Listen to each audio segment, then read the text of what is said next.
சில சத்தங்கள் தேவை, சில அழுகையின் சத்தங்கள் தேவை. பரலோகத்தின் கதவை தட்டுற வரைக்கும் சத்தமிட்டு அழுவுங்க. ஓஞ்சு போயிடக்கூடாது, உட்கார்ந்துடக்கூடாது, சாட்டிஸ்ஃபை ஆயிடக்கூடாது. எவ்வளவு சத்தம் முடியுமோ அவ்வளவு சத்தத்தை உயர்த்தி செவி பார்க்கலாம். இந்த இரவு இந்த இடத்திற்கு நேராய் பரலோகத்தின் வாசலை ஆவியானவர் திறக்க போகிறார். ஆவியானவர் திறக்க போகிறாராமா. இது தெய்வ வார்த்தை. அந்த பிள்ளையோடைய சத்தத்தை கேட்டு என் கர்த்தர் பதில் செய்கிறார்.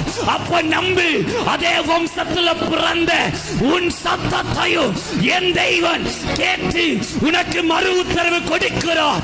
வேணுமா? ஜெபி. உரிபாகதியால் தடா, உரிகால் சேசே பிரியால் தடா. இனி அறியாததும் இனி எட்டாததுமான பெரிய காரியத்தை கர்த்தர் செய்வார். சில சத்தம் வானங்களை திறந்து போடும். சில ஜபங்கள் கர்த்தரின் சத்தத்தை மீண்டும் கொண்டு வரும்.